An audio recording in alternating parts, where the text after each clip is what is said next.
if I understood correctly, Ev, I think you wanted to jump to a little MLB stuff. Yeah.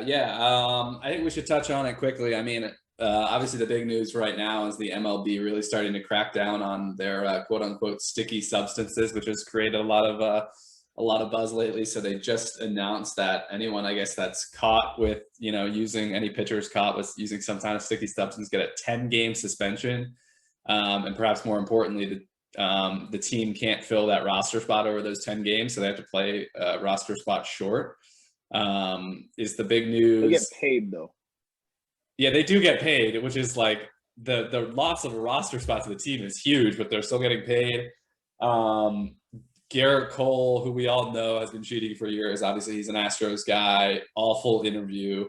Who basically said that was hilarious. Yeah, I'm using sticky substances, but so is everyone else.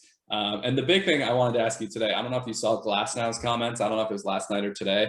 Partial tear in his UCL, could be out for the year. And he blamed it on the fact that he usually uses sunscreen and rosin, which is common, to kind of get that stickiness. And he obviously wasn't able to do it in his most recent start where he tore the UCL and is now out for the year. And he went on a pretty big time post-game rant saying that was why, because he had gripped the ball recently. So I don't know if you saw his comments and what you think about that, if you think that's fair, and just generally, what are your takes on the whole? Well, maybe if you decided not to use the sticky stuff in the first place, you wouldn't be so reliant on that giving you the grip strength to handle your arm. I mean, come on, bro. Like, and your counter argument might be, like all these other people are using it, but they're putting themselves in that position as well. So like it's not as far blown as like, steroids or sign stealing in the way that we've seen it. But I look at it in a similar length for pitchers, right? Because I think to myself, I'm like, y'all are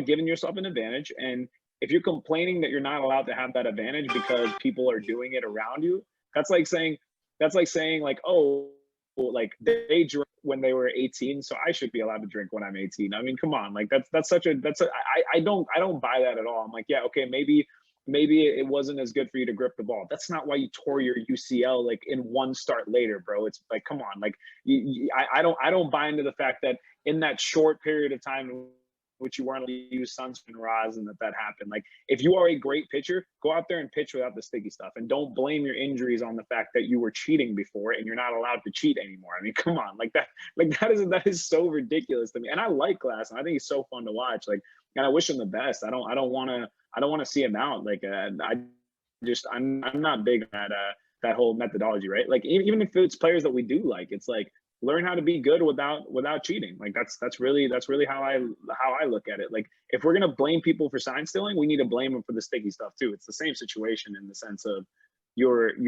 it's an unwritten thing that people do. Well, if you get caught, you caught. Like, it's really what it comes down to. Yeah, I lean with Sai like 100% here. Now, Ev, do you mind explaining to like the audience, like essentially like this substance, does it just give them more control on the ball? So like the sliders will slide more across the plate, breaking balls will break a little bit more 12-6. Like what's the deal here with it? Yeah, so I actually just listened to this. Trevor Bauer, as always, gave a great interview. I think it was earlier today. On the Dodgers. A very known cheater. Let's just throw it out there before we get too much clap. I will rebuke your comments after we get back to Zach. But yeah, so basically every baseball, before it's put into play, they rub it up with this dirt or this clay, which is meant to give you a little bit of grip, so you don't need anything. But by the time the game starts and it's in the middle of the game, it's all dried up and the ball's really slick. So it's not even necessarily about cheating per se, although obviously in this day and age, it's all about spin rate. So you do want that extra grip and that extra spin. But in a lot of cases, it really just is about being able to grip the ball like you need to command it and control it where you want to go. So, Zach, do you want to jump in with anything else? Because I have. No, really, it makes sense.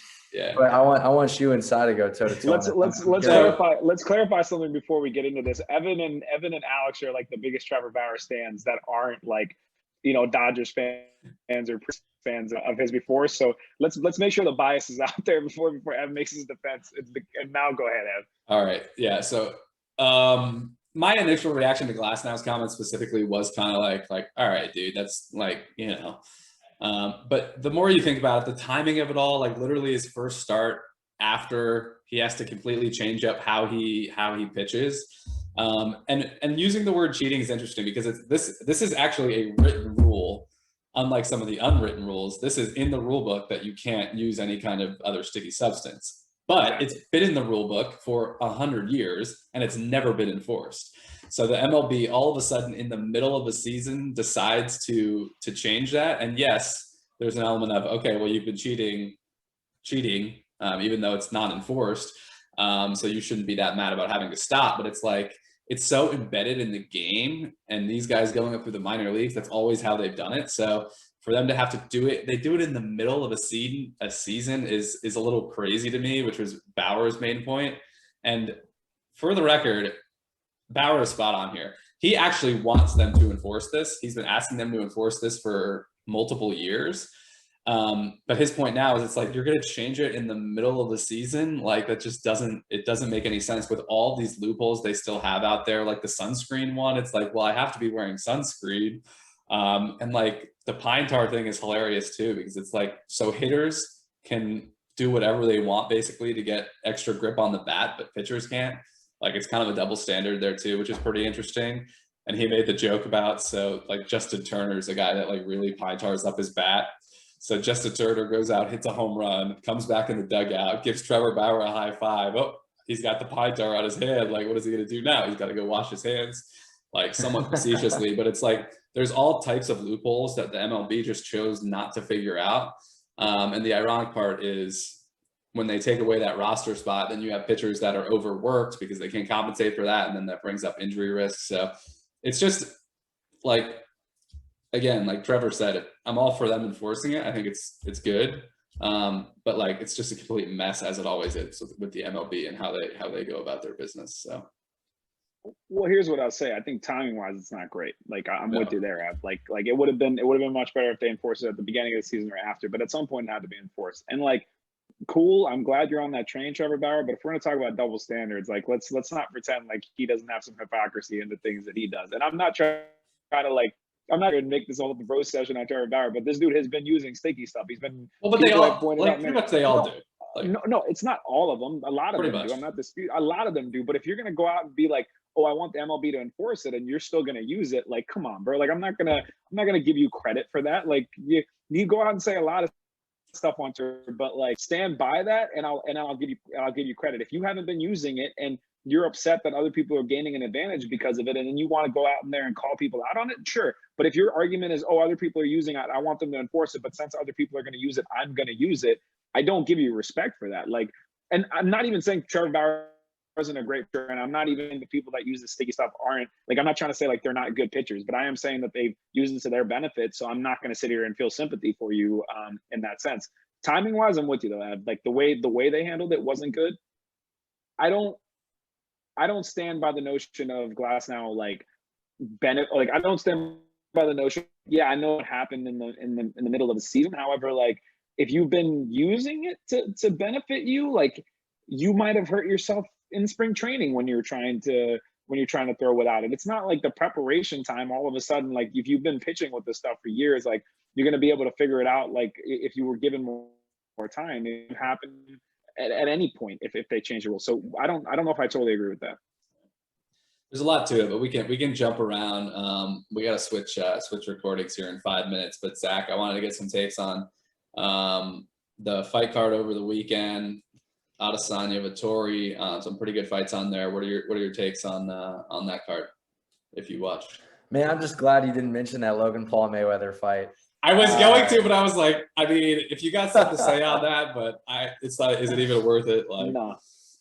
Yeah, if we talk about it, then we're giving it weight, and that's just like something we need weight to. So let's just move on. I mean, hey, hats off. They both made millions of dollars. But moving on to real fighting, I was actually really impressed with the card. It wasn't a knockout, and you saw the tweet from John Jones essentially yawning, aka boring fight. He's not a fan of Adesanya's performance. However, I thought it was a really interesting fight. I thought Vettori did everything that he should have done, considering Blachowicz when he last fought Adesanya. And Sai, just for context, this is essentially the first professional loss for Israel Adesanya in his last fight. And the reason he lost is first of all, he went up a weight division. So he went from 185 to 205, didn't even make the 205. And then he fought a guy that was arguably 25 pounds heavier than he was, because once Blachowicz came back the next day, he came in like probably 225, 230. And so what he did was he took Israel Adesanya, and it's never been seen before. So flash forward to this fight, Adesanya is trying to get back on the win train. And Vettori, who's kind of like this Italian bruiser type of fighter, he's very interesting. I think he was like the third ranked contender, right?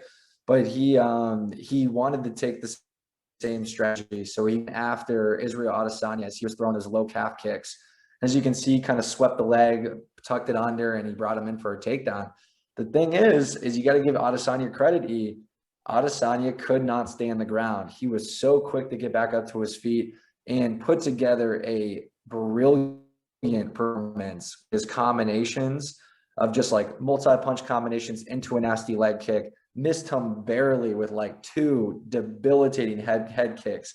I mean, like I could feel the air from that head kick as he barely missed him. So overall, I thought it was a great performance for both fighters. Adesanya undeniably won the fight, and I'm excited for him in his next one. I'm not sure what he's going to do. I guess he challenged the Aussie Bobby Knuckles, Whitaker. Bobby Knuckles. But yeah, what do you think? What was your takeaway? Yeah, that's what we expect to see out of Adesanya. Like, if you can't take him down like Blachowicz did, then you're in trouble, because he's gonna sit away at distance, and he's gonna chew you up with those leg kicks, and you're not gonna be able to touch him because he's so damn long. He's just gonna chew you up over 5 rounds. Like, he doesn't need to knock people out, because they can't even really lay a finger on him if they can't take him to the ground. So pretty dominant, kind of what I expected out of him. The rest of the fights were good though. Like Brandon Moreno winning the UFC title there. That was probably one of the cooler moments I've seen watching UFC, which is, you know, a little more limited than some, but that was a lot of fun just to see the emotion on his face. And then Figueiredo with just such a classy response after lifting him up and giving him his time to shine was cool. And then I wanted Nate to come back and finish Leon in that 5th so bad. My question to you, I was watching with Marty, who, like, literally when that happened, and my reaction was similar. I was like, it felt like Nate didn't want to finish him. And I'm not going to say that Nate like wasn't, you know, trying to win the fight or anything like that, but it felt like he almost had him, and he just needed to seal the deal, and he kind of backed off like the second he had him wobbled. I don't know if you had that reaction, but it really felt to me like Nate easily could have finished him in that 5th round. If he wanted to, and he just kind of chose not to. And again, there's more to it, but with a guy like Nate that's never afraid of getting knocked out, especially when you're down 4 rounds to nothing, and you're about to come up with this miraculous win. I mean, again, I'm not a fighter, so I don't know, but it really, really seemed like he could have had that if he wanted it. But regardless, I thought it was awesome that he almost came back and won that. Yeah, no, unbelievable performance by Nate Diaz as well, sticking around that triathlon type of cardio. And, you know, he clocked them. And the best way is how he clocked them. The infamous Stockton slap with the left hand that just straight through Leon Edwards. And then he pointed at him and he did his thing. But you're right, he did kind of weirdly back off. And I mean, Leon, it was an exciting fight for him. I want him to get a legitimate contender shot. Maybe, I think right now they're lining him up with Jorge based on the 3-piece soda combination that they threw, you know, post-fight I guess a year ago now. But overall, I mean, happy for both fighters, but I think Leon's the better fighter. So I'm happy about the decision. Yeah, can't take away from Leon's performance overall. Great performance.